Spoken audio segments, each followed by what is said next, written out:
अस्सलामुअलैकुम students. Last video में हम लोगों ने समझा कि रियल नंबर्स क्या होते हैं। इस वीडियो में मैं आपको बताऊंगी कि एक्सरसाइज नंबर 1.1 के अंदर क्या क्या कुछ दिया गया है। So let's start. The first question of our exercise is identify each of the following as a rational or irrational number. The first question is 2.353535. जैसे कि मैंने आपको अभी समझाया है कि इस तरह के नंबर्स जो कि एक सीक्वेंस को शो कर रहे हो, ये हमारे पास क्या होते हैं। सबसे पहले तो ये क्या है, नॉन टर्मिनेटिंग। और नॉन टर्मिनेटिंग क्यों है, क्योंकि ये इनफाइनाइट है, ठीक है। और दूसरा एंड, इनके अंदर एक सीक्वेंस है, तो ये क्या होंगे, रिकरिंग नंबर। ये होगा हमारे पास terminating and recurring number. Second question is 0.6 और इसके ऊपर आपको ये बार नजर आ रही होगी। इस बार का नंबर है कि ये एक रिपीटिंग नंबर है जो अपने आप को रिपीट कर है। तो ये भी एक क्या हमारे पास एक ऐसा नंबर होगा, एक नॉन टर्मिनेटिंग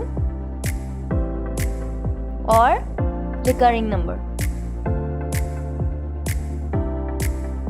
रिकरिंग, ठीक है। इसी तरह हमारे पास दूसरा नंबर है 2.236067।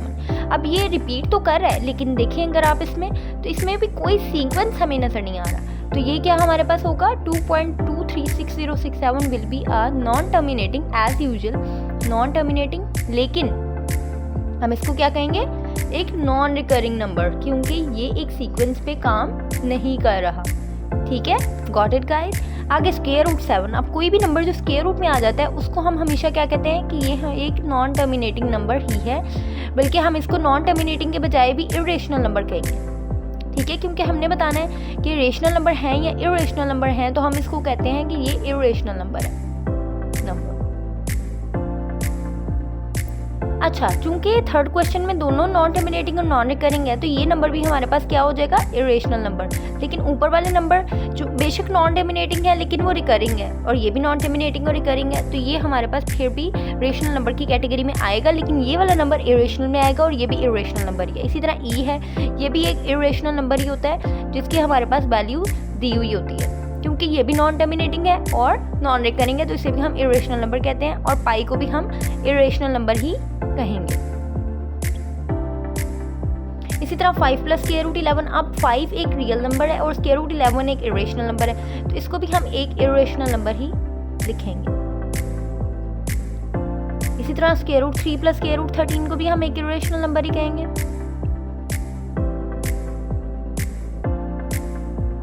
उसके बाद हमारे पास नंबर दिया हुआ है 13/4। अब हम डिवाइड करके देखते हैं 13 को 4 से। 4 3s are 12, 1 0, 4 पॉइंट लग गया, 4 2s are 8, 2 0, 4 5s are 20। और ये देखें यहाँ पे ये रुक गया, 3.25 आंसर है, तो ये हमारे पास कौन सा नंबर आ जाएगा, एक टर्मिनेटिंग नंबर।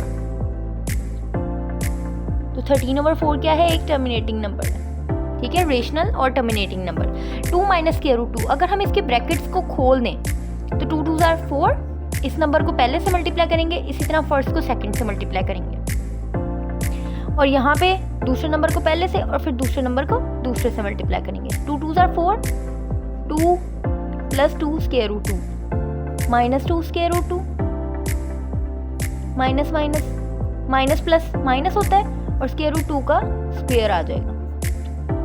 4 प्लस दोनों कैंसिल हो गए, यहाँ पे हमारे पास माइनस आ गया, -2, 4 - 2 = 2, which is a real number. और ये हमारे पास क्या है, एक rational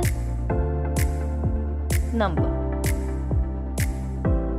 so first part is done and the second part is here. Okay students, तो अब हम आए हैं अपने सेकंड पार्ट की तरफ, जिसमें है रिप्रेजेंट द फॉलोइंग नंबर्स और नंबर लाइन। तो सबसे पहले जैसे मैंने आपको बताया था कि रियल नंबर्स को हम एक नंबर लाइन पे किस तरह रिप्रेजेंट करते हैं, जिसमें दरमियान में हमारे पास एक 0 नंबर होता है और साइड इस तरफ नेगेटिव नंबर्स होते हैं, लेफ्ट साइड पे और राइट साइड पे पॉजिटिव नंबर्स होते हैं। यहाँ पे चूंकि हमारे पास एक पॉजिटिव नंबर 4 होल 1/3 दिया हुआ है, तो हम सिर्फ पॉजिटिव साइड को ही देखेंगे। सबसे पहले हम एक लाइन ड्रॉ कर लेते हैं जिसमें हमारे पास 0 से नंबर स्टार्ट करते हैं, 1 2 3 4। कोशिश कीजिएगा कि इनको आप एक दरमियान में जो गैप्स हैं उनको एक जैसा रखें, ठीक है। अब चूंकि साइड पे 4 दिया हुआ है, तो हम सबसे पहले 4 को देखेंगे। 4 पे पहुंच के हम, ठीक है, हमने क्या किया, ये 3 है नीचे, तो इससे आगे 1 2 and the third line of 5, ये 3 लाइन हो गई, और पहली लाइन को हमने क्या करना है, शो करवा देना है as 4 whole 1/3, as simple as it, ठीक है। तो हमारे पास आंसर आ गया 4 होल 1/3। अच्छा सेकेंड क्वेश्चन इज -2 होल 1/7। अब हम यहाँ पे क्या करेंगे, सबसे पहले एक लाइन ड्रॉ की हमने, अब 0 इस तरफ आ जाएगा क्योंकि हम नेगेटिव में जा रहे हैं, तो 0 इस तरफ आ जाएगा, -1 -2 -3 -4 -2 पे सबसे पहले पहुँचो भाई, -2 पे हम पहुँच गए। उसके बाद 7 लाइन्स ड्रॉ करेंगे, 1 2 3 4 5 6 एंड दिस वन इज 7। और फर्स्ट लाइन को हम कहेंगे कि ये जो लाइन है ये है -2 होल 1/7। Got it. इसी तरह 5/8 दिया हुआ है, इसको भी हम एक पहले लाइन ड्रॉ करेंगे, क्योंकि अब ये पॉजिटिव में ही है तो हम यहाँ 0 से ही स्टार्ट कर लेते हैं, 1 2 3 4 5 एंड 6। अब आपने ये नहीं सोचना कि हम 8 पे पहुंच जाएं, क्योंकि इसके साइड पे तो कुछ है ही नहीं, तो हम क्या करेंगे, इसको 0 और 1 के दरमियान ही रखेंगे, क्योंकि अगर 5 डिवाइडेड बाई 8 भी करो तो 0 पॉइंट के बाद ही जवाब आएगा ना, तो इसको हम 0 और 1 के दरमियान ही रखेंगे। अब 0 और 1 के दरमियान इसलिए रखा है, मैंने आपको बता दिया क्योंकि साइड पे इसके कुछ भी नहीं है। अब 5 और 8 नीचे 8 लाइन्स हैं, तो हम 8 लाइन्स ड्रॉ करेंगे, 1 2 3 4 5 6 7 एंड दिस वन इज 8। और फिफ्थ लाइन को हम कहेंगे 5/8, 1 2 3 4 5, ये लाइन है 5/8। ठीक है, ये हमारा आंसर आ गया। अब उसके बाद 2 होल 3/4। 2 होल 3/4 में देखें, हम सबसे पहले एक लाइन ड्रॉ करेंगे, जैसे मैंने पहले बताया। अब पॉजिटिव है तो यहाँ से लाइन स्टार्ट होंगी, 3 4 एंड 5। साइड पे 2 है तो 2 पे पहुँचो, 2 पे पहुँच के अब 4 लाइन्स ड्रॉ करो, 1 2 3 4। थर्ड वन को हम कहेंगे, ये हमारे पास है 2 होल 3/4। और इसी तरह हमारा जो सेकंड पार्ट है वो भी कंप्लीट हो गया। ओके स्टूडेंट्स, अब हम आ चुके हैं अपने थर्ड पार्ट की तरफ, जो कि है express the following as a rational number p/q। 0.4 ऊपर बार हमारे पास है पहला क्वेश्चन। अब बार का हमें पता है कि पहले ही हम उसको कह देते हैं वो x के बराबर है 0.444 एंड सो ऑन, क्योंकि बार का मतलब है कि ये रिकरिंग डेसिमल है, तो इस वजह से हम इसको लिख देंगे कि 0.444 के बराबर है। ठीक है, अच्छा अब हम इसको कहते हैं कि ये हमारे पास है इक्वेशन नंबर 1। एंड उसके बाद हम क्या करते हैं, एक मल्टीप्लाई कर देते हैं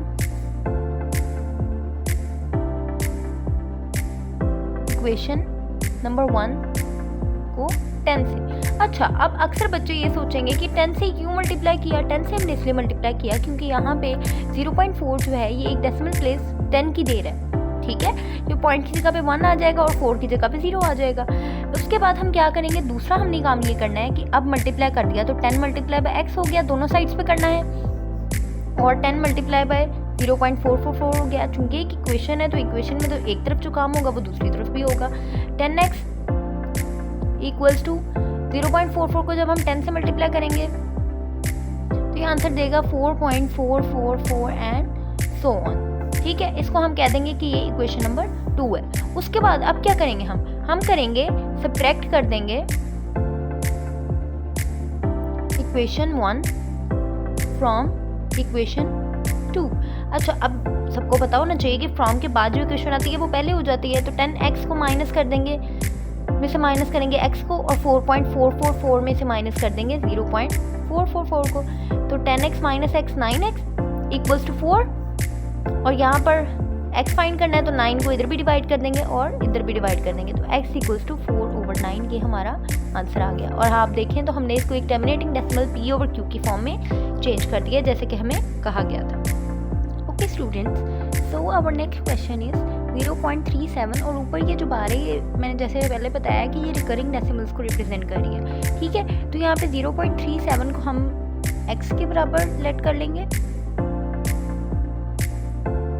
यहाँ पे हम साइड पे लिख देते हैं कि let x equals to this, और इसको हम कहते हैं कि ये 1 इक्वेशन है। Then we will multiply equation number 1 with 100, क्योंकि लास्ट क्वेश्चन में हमने मल्टीप्लाई किया था 10 से, लेकिन इसमें हम मल्टीप्लाई करेंगे 100 से, क्योंकि यहाँ पे देखें 0.37 है, इसके बाद 2 नंबर्स आ रहे हैं, तो पॉइंट की जगह पे 1 आ जाएगा और 3 और 7 की जगह पे जीरोस आ जाएंगे। अच्छा, उसके बाद अब हम क्या करेंगे, 100 multiply by x equals to 100 multiply by 0.3737 and so on, which will be equals to 100x equals to 37.3737, क्योंकि ये मतलब रिपीट कर रहे हैं, एक सीक्वेंस में चल रहे हैं इस वजह से। अच्छा जी, अब इसको हम नाम दे देते हैं इक्वेशन नंबर 2 का। उसके बाद subtract equation number 1 from equation number 2। 100x को माइनस कर देंगे, जैसे माइनस करेंगे x को, और इसी तरह 37.3737 में से माइनस कर देंगे 0.3737 को। और ये हमारे पास आंसर आएगा 37 और इसी तरह यहाँ पे हमारे पास आंसर आएगा 99x। अब x हमें चाहिए तो x के साथ जो भी चीज़ है उसे ख़त्म करना पड़ेगा। तो 99 को इस तरफ भी डिवाइड करो, जब इस तरफ करेंगे तो इस तरफ भी करना पड़ेगा। 99 को हम इस साइड पे भी डिवाइड कर देंगे। 99 और 99 एक दूसरे से कैंसिल हो गए। x equals to 37/99 which is our required answer. Okay students, next question is 0.21 और ऊपर ये बार जो कि रिकरिंग डेसिमल्स को रिप्रेजेंट कर रही है। हम लेट कर लेंगे कि x इक्वल्स है 0.2121 एंड सो ऑन, और इसको हमने नाम दे दिया इक्वेशन नंबर 1 का। उसके बाद मल्टीप्लाई इक्वेशन नंबर 1 विद 100। अब 100 वैसे ही बिल्कुल पॉइंट की जगह पे 1 और 2 और 1 की जगह पे 2 जीरो, ठीक है। उसके बाद 100 को मल्टीप्लाई कर देंगे x के साथ और इसी तरह 100 को मल्टीप्लाई कर देंगे 0.2121 के साथ एंड सो ऑन। ये आ जाएगा 100x और ये आ जाएगा 21.2121 एंड सो ऑन। इसको हम नाम दे देंगे इक्वेशन नंबर 2 का। सब्ट्रैक्ट करेंगे उसके बाद हम equation number 1 from equation number 2। Equation को नाम देना कभी भी मत भूलिएगा। और इसी तरह 100x को माइनस कर देंगे x में से और 21.21 को माइनस कर देंगे 0.2121 में से, and this will be 21 and this will be 99x। अब x हमें चाहिए तो 99 को यहाँ से ख़त्म करेंगे which will be equals to x equals to 21/99 and this is our answer. And guys, if you find this video find this video informative or it will help you a little, please do like, share and subscribe my YouTube channel, and thank you so much for watching.